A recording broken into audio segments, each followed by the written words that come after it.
My ex followed me on Instagram again.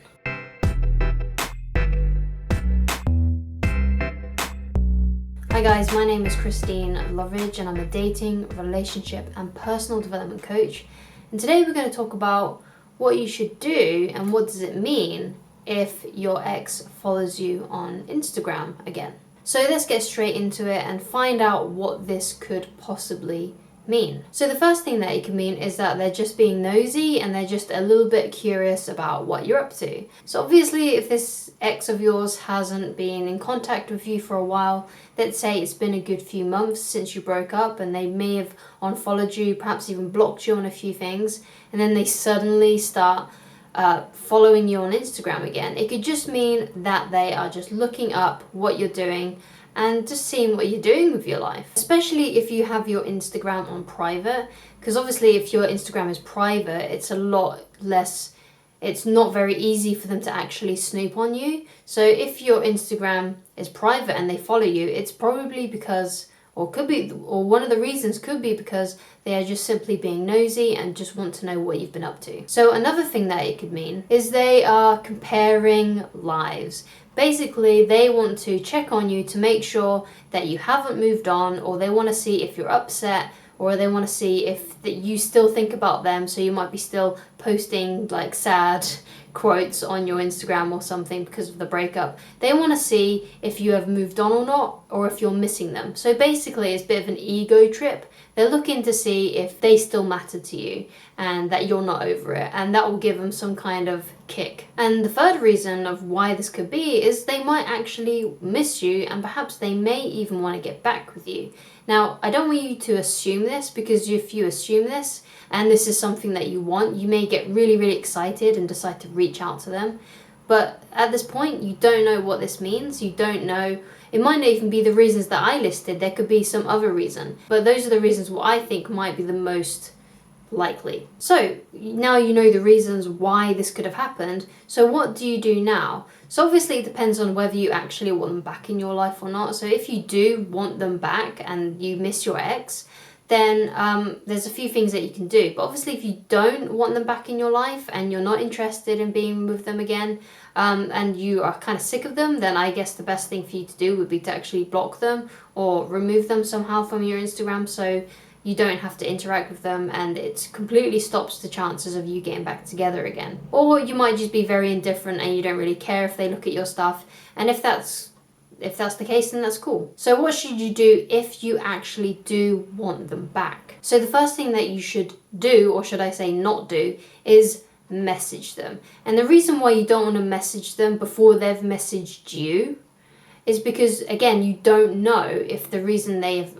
followed you is because they miss you. So if you do message them and be like, hey, how are you, and try and get a conversation going with them, and then you say that you miss them and you want to see them, they might actually be like, oh no, I don't want that, I was just following you just to stay friends or something. So the best thing for you to do is to actually wait and see if they message you first.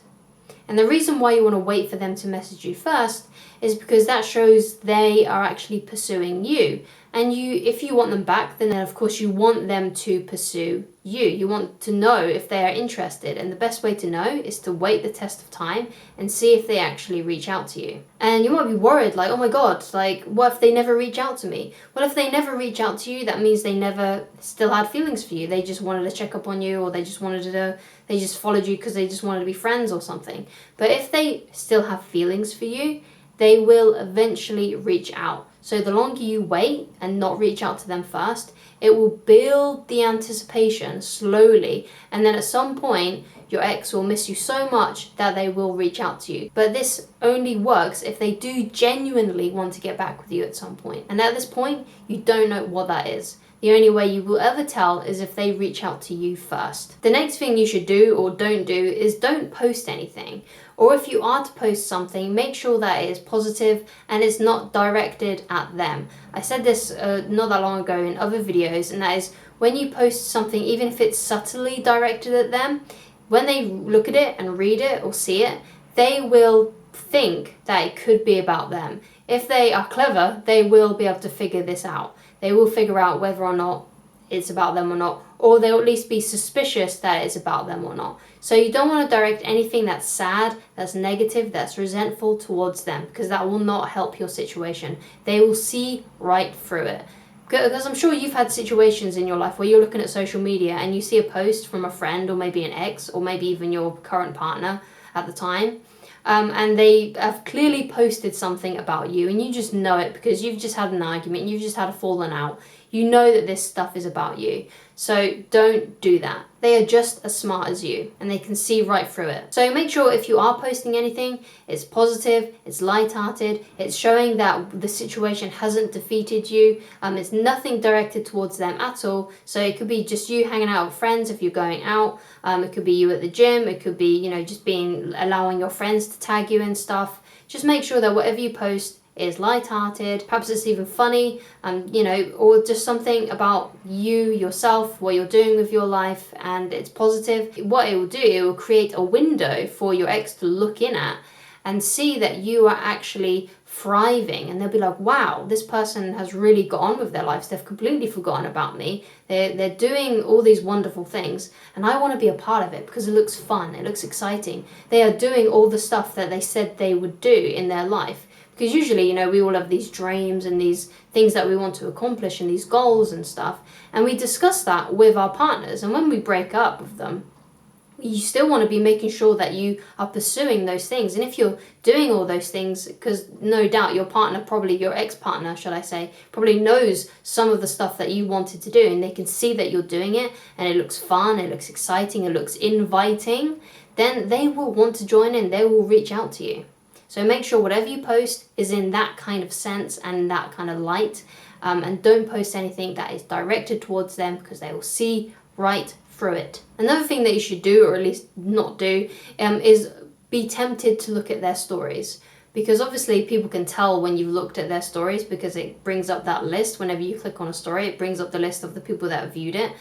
So they might even be trying to bait you into looking at their stories so they can see if you've moved on or not. If you've moved on, they'll be more curious about you. So if you're not looking at their stories, they will be more curious. They'll be like wondering, why are they not looking at my stories? I followed them. They should see that I followed them. So why aren't they checking up on me? So don't be tempted to look at their stories. And if you're really, really tempted, so let's say you still followed them, so they might have unfollowed you, but you may still be following them, mute their stories. There is an option to actually mute people's stories so you don't even see it coming up. And if you really feel like you just can't refrain yourself, then I would recommend that you have like a month off social media, or just remove the app.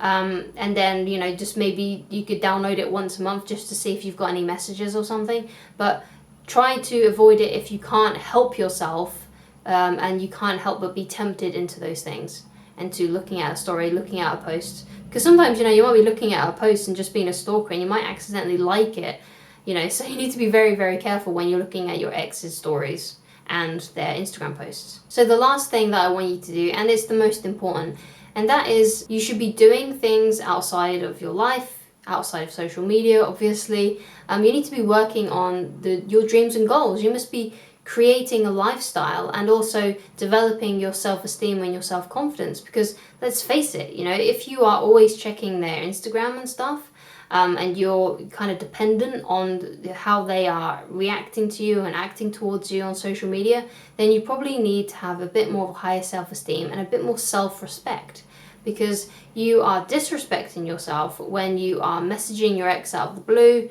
and you don't even know if they like you, when you're begging, when you're being needy. You want to get rid of all those behaviors. Now, I'm not going to assume that you have those behaviors, but a lot of people do have those behaviors.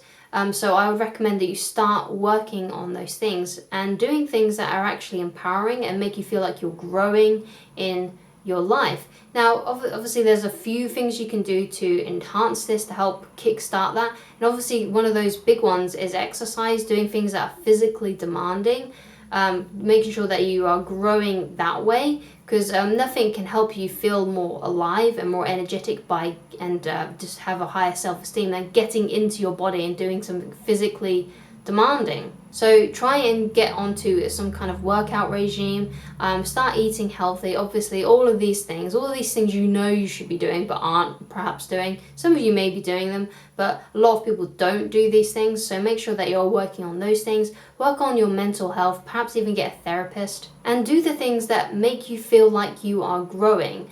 Now, a lot of people, when they go for a breakup, they go and do like these really indulgent things, like they go and spend a lot of money on clothes, or they go and get a new haircut, or they go out binge drinking, or they go out binge eating with their friends to let loose. Now, it's okay to do those things, but make sure that you're also doing other things that are actually improving your self-esteem. Because when you splurge a load of cash on stuff, it may not actually help you in the long run, and you may actually feel guilty about it in the long run. So you may regret the things that you did like last week because you broke up with your ex, because you splurged, you did things that were too overindulgent. You want to be, and those things are good, but you have to minimize them. Most of the things that you do during the week and during your weekends, make sure that those are things that are empowering you and make you feel like you are growing and that it's bringing meaning to your life.